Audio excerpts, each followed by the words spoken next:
हाँ बच्चों, अब हम लोग संस्कृत जो 10वां क्लास का है उसका पहला चैप्टर हम लोग पढ़ने जा रहे हैं। ठीक है, देखिए ध्यान से। पहला चैप्टर का नाम है मंगलम। ऐसे मंगलम का बच्चों शुभ अर्थ होता है, शुभ सभी भगवान। इसके लिए शाब्दिक अर्थ यह माना गया, लेकिन ऐसे शुभकारी या अंग्रेजी में आप फॉर्चुनेट भी कह सकते हैं, उसके लिए इसका प्रयोग किया जाता है। तो जो ये हमारा मंगलम पाठ है, मंगलम पाठ वस्तुतः यह उपनिषद से लिया गया है। तो मैंने देखा है कि छात्रों को सबसे बड़ी समस्या होती है कि कुछ संस्कृत के और हिंदी के शब्द वो समझ नहीं पाते हैं। तो आइए पहले उपनिषद का मतलब क्या होता है पहले मैं इसको बताता हूँ। देखो, उपनिषद देखा जाए तो यह 3 शब्दों से मिलकर के बना है, जिसमें उप जो है यह अव्यय है। तो उप का अर्थ होता है समीप। उप का अर्थ क्या हो गया? समीप हो गया। समझे बच्चों? उप का अर्थ समीप हो गया। नी जो है, नी का मतलब बाधा रहित, अर्थात किसी काम में रुकावट नहीं हो या बाधा नहीं हो, तो उसे हम क्या कहते हैं? नी शब्द का प्रयोग जनरली किया जाता है। तो नी का मतलब यहाँ पर जो हम लोग अर्थ लेंगे तो उसका अर्थ हो जाएगा बाधा रहित। और ये जो शब्द है तो यह इसको शब्द से लिया गया। ठीक है, देखिए जैसे आप सद्गुण सुनते हैं तो शब्द का मतलब एक अच्छे सेंस में लिया जाता है। तो शब्द का अर्थ यहाँ जो लिया गया यह ज्ञान से लिया गया, ज्ञान से। तो इसीलिए यहाँ पर इसको हम समझेंगे क्या है, तो ये ज्ञान है। अतः इसका शब्दों की व्याख्या किया जाए तो इससे ये अर्थ निकलता है कि गुरु के समीप बैठकर बाधा रहित ज्ञान को क्या करना, प्राप्त करना ही है, जो है जहाँ से प्राप्त होता है उसे हम उपनिषद कहते हैं। यानी उपनिषद वह ग्रंथ है जिससे हमें ज्ञान की प्राप्ति होती है। यह वैदिक वाङ्मय है। वैदिक वाङ्मय यानी वेद की एक अच्छी वाणी है जो हमारे सद्गुणों में वृद्धि करता है। तो चलिए ये उपनिषद हम लोग जान गए। वस्तुतः उपनिषद हम लोग को पढ़ना नहीं है, चूंकि मैंने इसलिए बताया क्योंकि उपनिषद जो है से ये जो 5 श्लोक हैं, ये 5 सद्वाणी जो हैं ये उपनिषद से लिए गए हैं। इसीलिए मैंने आपको पहले उपनिषद बता दिया। अब आइए श्लोक हम लोग 1 पढ़ते हैं। श्लोक नंबर 1 कि इसमें क्या कहा गया है। बच्चों किताब आप अपना देखिएगा। यह ईश आवास्य उपनिषद से लिया गया है। ईश्वर का आवास से संबंधित बातें हैं उसमें। तो आइए ये अब श्लोक हम लोग अब अपने मूल पाठ पे आते हैं। देखिए ध्यान से, वो कहता है पहले कि हिरण्यमयेन, आप लोग किताब सामने रख के भी इसको देख सकते हैं। हिरण्यमयेन पात्रेण सत्यस्य अपि हितम फिर है मुखम। ओके, ये श्लोक नंबर 1 का ये पहला लाइन हो गया। दूसरा लाइन है बच्चों, जैसे किताब अगर आप सामने ले लेंगे तो ज्यादा अच्छा रहेगा, है ना। देखिए तत्व है ना, त्वम तत्व त्वम पूषण अपाविरनु है ना, सत्य धर्माय दृष्टये, है ना, सत्य धर्माय दृष्टये। ये हमारा श्लोक हो गया। तो जब तक हम लोग इसका व्याख्या नहीं करेंगे तब तक समझ में जाएगा नहीं आएगा। देखिए आपको याद होगा, आप जब 6ठा क्लास से ही बालक शब्द का रूप, लता का, ये सब तो याद करते ही होंगे या होगा ही। तो याद होगा आप लोगों को कि जैसे बालक शब्द में आप याद कीजिए कि लिखते थे बालकेन, और गुरुजी से पूछते थे गुरुजी बालकेन का क्या मतलब है। तो याद करो गुरुजी कहते थे कि कर्तरी प्रथमा कर्मणि द्वितीया करने तृतीया, यानी करण कारक में तृतीया विभक्ति लगती है। तो वैसे ही बालकः बालकौ बालकाः, बालकम बालकौ बालकान, बालकेन, ठीक है ना। अब कहते थे तो बालकेन करण है, तो इसका अर्थ हो गया बालक से कहिए और चाहे बालक के द्वारा कहिए। याद होगा करण कारक का विभक्ति चिन्ह से या के द्वारा होता है। तो चलिए, तो उसी तरह से बालकेन का मतलब हो गया बालक से, तो हिरणमयेन का मतलब हो गया बच्चों, हिरणमयेन का अर्थ लिया जाता है स्वर्णमय। हिरणमय का मतलब स्वर्णमय से, बात समझ रहे हैं ना। उसी तरह पात्रेन का मतलब हो जाएगा पात्र से, पात्र से, ओके। फिर देखिए सत्यस्य का मतलब जैसे आप सीखे होंगे बालकस्य, बालक का, बालक के, बालक की, सीखे है ना। तो उसी तरह से यहाँ पर सत्यस्य का मतलब हो जाएगा सत्य का, है ना। अपिहितम का मतलब होता है ढका हुआ, ढका हुआ। और मुखम का मतलब होता है मुख को, मुख को। ये हमने व्याख्या की है, परेशान मत होइए, आपको सब समझ में आएगा बाद में। देखिए तत्व का मतलब हो गया उस, कहिए उस या उसको या उसी को, ठीक है ना। फिर तुम का मतलब हुआ तुम, है ना। पूषण जो है बच्चों ईश्वर के लिए इस्तेमाल किया जाता है।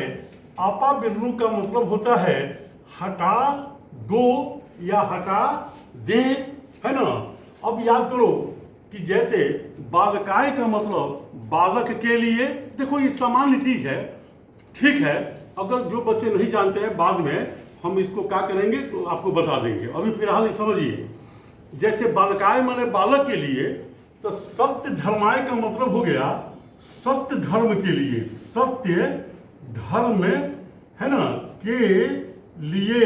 उसी तरह से दृष्टय का मतलब हो गया दर्शन के लिए, दर्शन के लिए। तो देखिए अब आप सारे शब्दों का अर्थ जान गए, लेकिन बच्चों फिर भी आप नहीं लिख पाते हैं। फिर भी आपको कहा जाता है कि इसका अर्थ लिख दो, तो आपसे नहीं होता है। तो सबसे बड़ा कारण क्या है, तो आइए पहले इन चीजों को हम समझें। देखिए ध्यान से, यहां पर अब संस्कृत कैसे चलता है और हिंदी में देखिए क्या अंतर होता है। जैसे हम कहते हैं कि राम उस गांव से आता है, राम उस गांव से आता है। तो देखो जैसे मैंने लिखा यहां पर कि राम उस गांव से आता है, जैसे मान लो ये हिंदी का वाक्य हो गया। अब देखो संस्कृत क्या कहता है, चूंकि यह विशेषण है, किस गांव से, तो उस गांव से। तो जब यह विशेषण है तो संस्कृत कहता है कि अरे भैया कि आप में गांव से है, यानी से विभक्ति चिन्ह लगी है, तो मुझ में भी लगेगा। यानी संस्कृत पढ़ेगा कि राम उससे गांव से आता है। अब समझ में आया। जैसे अगर कहा जाए कि उस नगर का, उस नगर का, तो संस्कृत कहेगा कि नहीं उसका नगर का। अब समझ गए ना। तो वैसे ही संस्कृत में ऐसे कहा जाएगा, यानी अनुवाद जब आप सीखिएगा तो इसी तरह से बनाना होगा, उसका नगर का, तो कहना होगा तस्य नगरस्य। समझ रहे हैं ना, मैं बताऊंगा बाद में। तब देखिए यहां पर अब इस, जैसे अब इसको पढ़िए क्या लिखा है। तो संस्कृत के अनुसार हिंदी लिख दिया हमने।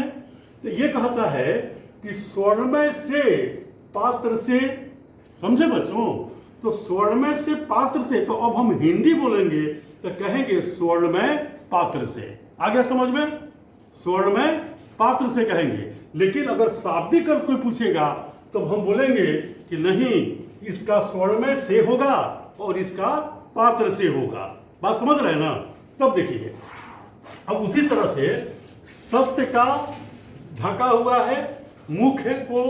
अब एक प्रॉब्लम आपको हो सकती है, अगर सामने किताब लिए होंगे तो देखिए समस्या क्या होगा। उसमें ये दोनों शब्द जोड़ के लिखा होगा, तो मैंने इसका विच्छेद कर दिया। तो फिर कहोगे कि विच्छेद आपने क्यों कर दिया? तो बच्चों विच्छेद नहीं करोगे तो इसका अर्थ स्पष्ट क्या होता है? नहीं होता है। अब जैसे आओ एक उदाहरण द्वारा मैं समझा दूं।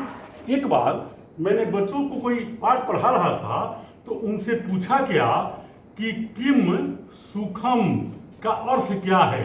किम सुखम। तो बच्चा सब जानता था कि किम का मतलब क्या होता है और सुख का मतलब सुख। सारे बच्चों ने एक साथ कहा कि सुख क्या है। नहीं बच्चों, आप इसका विच्छेद करो। तुम जानते हो कि किम जो है, तो किम हम ऐसे लिखते हैं, इसमें म में हल होता है, हलंत होता है, ठीक है ना। अब फिर जब हलंत होगा तो संधि विच्छेद के नियम से इसमें से अ आएगा सामने, तो ये हो जाएगा असुखम। असुखम तो यानी अब बोलिए असुख का मतलब सुख नहीं यानी दुख, तो इसका मतलब हो गया कि दुख क्या है। बोलो एकदम बदल गया कि नहीं बदल गया? इसीलिए बच्चों तो पुस्तक में इसको दोनों को जोड़ के लिखा, तो मैंने इसको अलग कर दिया। जैसे यहाँ तुम सेकेंड लाइन में देखते होगे कि तथ्य और तोम को जोड़ के लिखा होगा, तो जब तक हम अलग नहीं करेंगे तो इसका अर्थ स्पष्ट क्या होगा? नहीं होगा, ठीक है ना। तब यहाँ पर हमने इसको क्या किया कि अलग कर दिया। तो देखिए, तो सब का अर्थ क्लियर है हम लोगों के पास। अब एक बात आती है, सब का अर्थ हमने लिख दिया। अब यहाँ पर बच्चों एक शब्द आता है जिसका नाम है अन्वय। क्या नाम है? अन्वय। देखिए ये पहला श्लोक है ना, इसीलिए थोड़ा समय लगेगा। अब इसके बाद दूसरा पढ़िएगा तो समय कम लगेगा, केवल अब हमको शब्दों की व्याख्या करके अर्थ बता देना होगा, ठीक है। तो देखो अन्वय का मतलब क्या होता है? अन्वय का मतलब है अर्थपूर्ण कर्मबद्ध करना। अर्थपूर्ण कर्मबद्ध अर्थात देखो गौर से, मान लो मैं लिखता हूं है खाता आम, है ना, राम को, मान लो मैंने ऐसे लिख दिया, ओके। अब आप ही बताइए, ऐसा बोलिएगा है खाता आम राम को, इसे समझ में आ रहा है कि आप क्या बोल रहे हैं? नहीं बोल रहे हैं।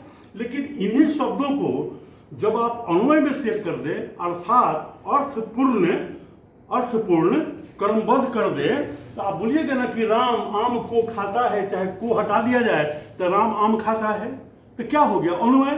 तो उसी तरह से बच्चों ये अन्वय में नहीं होता है, तो इसको आप अपने ज्ञान से इसको अन्वय में लिखना पड़ता है। तो देखिए क्या होगा, अब इसका मतलब क्या होगा, आइए अब इसका अर्थ हम लोग देखें क्या होता है। बच्चों इसका अर्थ होगा सबसे पहले कि हे ईश्वर, यानी आप किसकी इबादत कर रहे हैं? आराधना ईश्वर की कर रहे हैं कि हे ईश्वर। तो यहां से कहानी शुरू हुआ, क्या बोलोगे कि हे ईश्वर, ओके, हे ईश्वर, ओके, है ना, कि स्वर्णमय पात्र से सत्य का ढका हुआ है मुख को। तो ऐसे नहीं कहोगे, कहोगे कि हे ईश्वर सत्य का मुख है, सत्य का जो मुख है ना, वह किस आवरण से, पात्र का मतलब यहां पर आवरण, जिसको आप जिल्द कहते हैं, कवर कहते हैं, है ना, सत्य का मुख है स्वर्णमय, स्वर्णमय आवरण कर दीजिए पात्र की जगह पर, अच्छा लगेगा। स्वर्णमय आवरण से ढका है, यहां तक हो गया, ऊपर वाला लाइन क्लियर है ना। तथ्य माने उस आवरण को, किसको? उस आवरण को। तो यहां पर उस आवरण को, है ना, उस आवरण को सत्य धर्म के दर्शन के लिए, देखो तो यहां पर सत्य धर्म के लिए, अब फिर क्या है? दर्शन के लिए, ओके। तो यहां पर हो जाएगा सत्य धर्म के, सत्य धर्म के, है ना, दर्शन के लिए, दर्शन के लिए हटा दे। देखिए तो इसके पहले जो मैंने आपको बताया कि सत्य धर्म के लिए, दर्शन के लिए, तो हिंदी में बोलोगे सत्य धर्म के दर्शन के लिए बोलोगे, है ना, कि हे प्रभु, हे ईश्वर, जो सत्य का मुख है वह स्वर्णमय आवरण से ढका है ना, सत्य धर्म के दर्शन के लिए आप उसे हटा दें। यह उपनिषद से लिया गया एक ईश्वर के प्रति आराधना या मंत्र भी कह सकते हो, है ना, की एक सही पहचान है और इसको आप एक दो बार अभ्यास कर लीजिएगा तो ये आपको मेरे ख्याल से हमेशा के लिए क्या हो जाएगा, याद हो जाएगा। ओके ओके, अब आइए, अब हम लोग दूसरे श्लोक पे चलते हैं। क्या टाइम का कोई दिक्कत है ना आप लोगों को? टाइम का दिक्कत नहीं? देखिए ये क्लियर है, जरूरत पड़े तो आप अपना स्क्रीनशॉट ले लीजिएगा। ये मैंने आप लोगों का छूटा था इसीलिए मैं बता रहा हूं इसको, ठीक है ना। और आप लोगों को कुछ गणित भी छूटा है तो जैसे समय मिलेगा मैं उसको भी डाल दूंगा। ओके, चलिए देखिए, ध्यान से देखिए। अब आइए दूसरा श्लोक।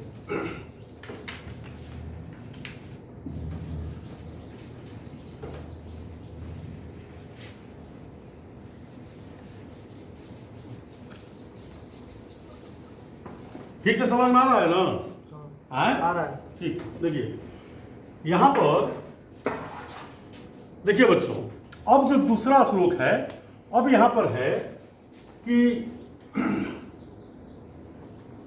अन्नो अन्नो अनियान। आप किताब पर अगर निगाह रखेंगे तो सब समझ में आ जाएगा। अन्नो अनियान, तो फिर कहोगे कि र कहां गायब कर दिए? किताब में था ना, अन्नो अनियान लिखा हुआ है। बच्चों र के जगह पर विसर्ग, यहां पर अगर इसका विच्छेद करेंगे तो विसर्ग होगा। अनो अनियान, फिर हो गया महतो महियान। देखिए लिखा होगा अनो अनियान महतो महियान, है ना।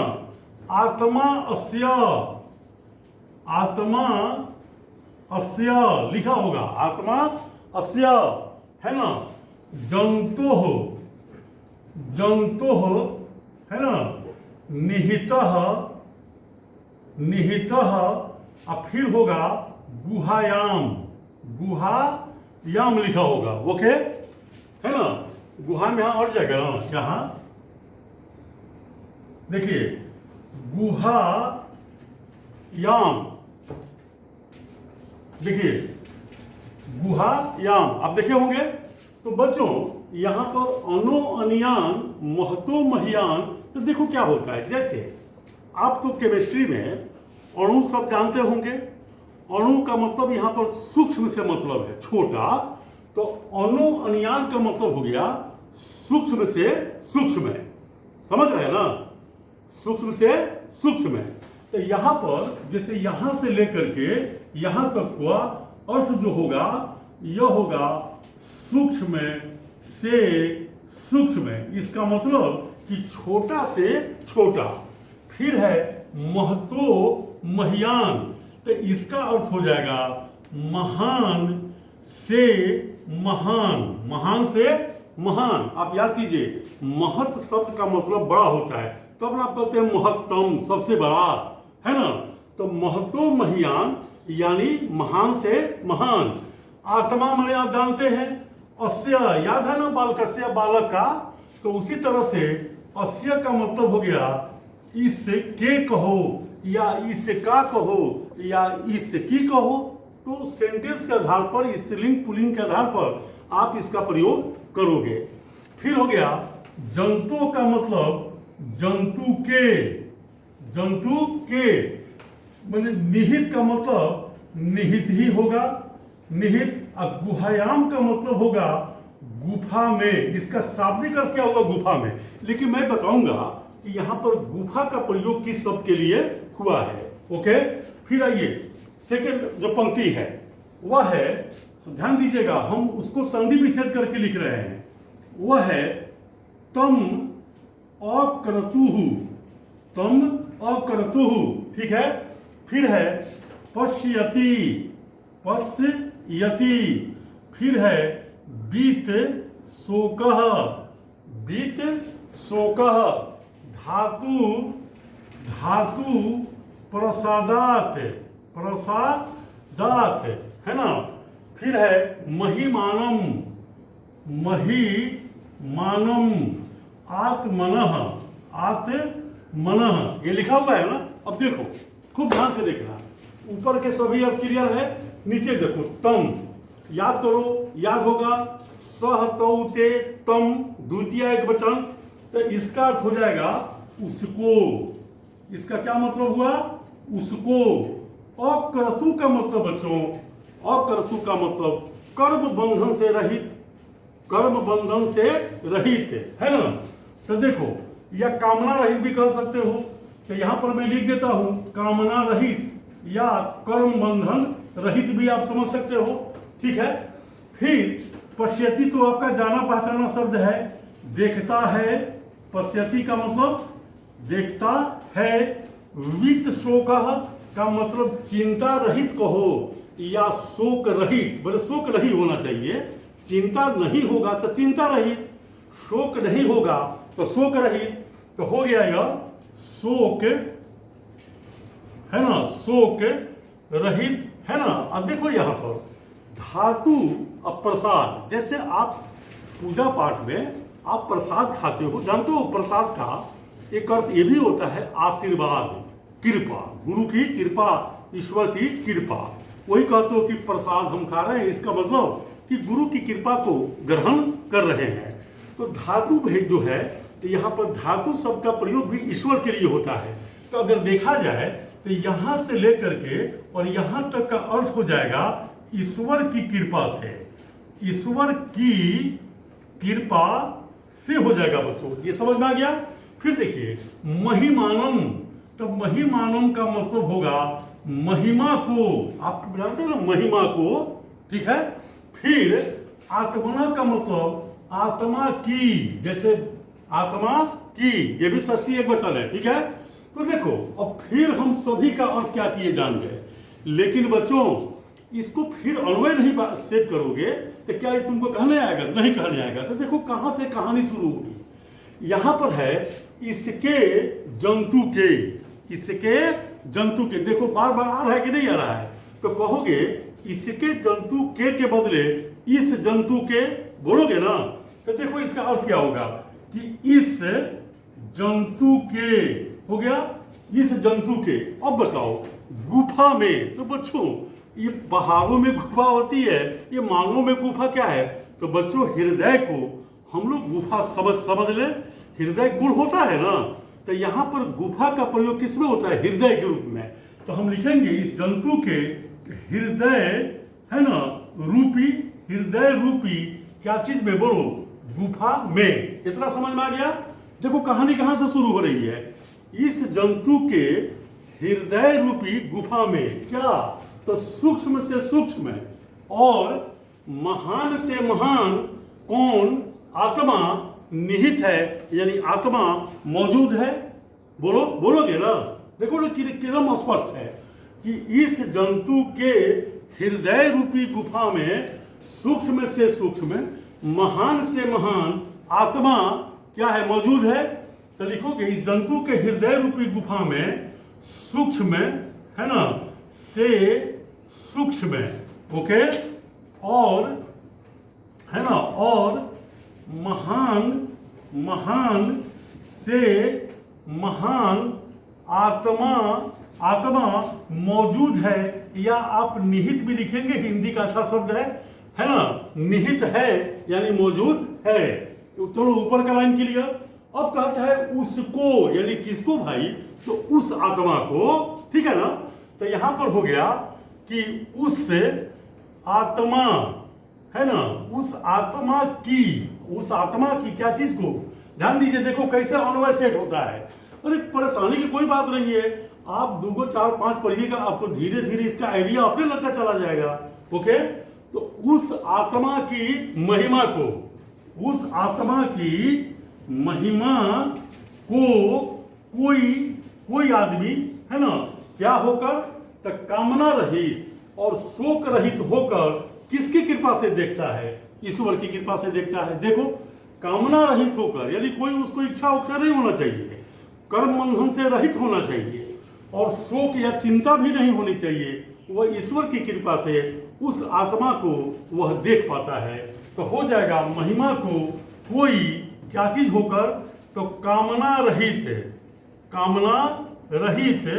और चिंता रहित कहो या शोक रहित है ना होकर ईश्वर की कृपा से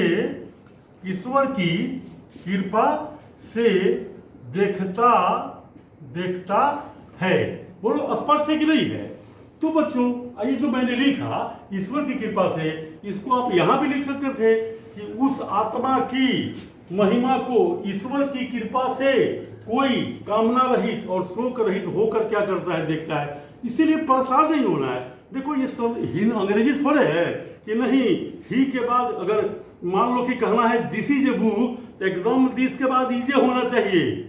हम लोग बड़ी आराम से हिंदी में बोल देते हैं राम आम खाता है, हम लोग तो इससे भी काम चला लेते हैं राम खाता है आम, तो कहाँ दिक्कत हो जाती है।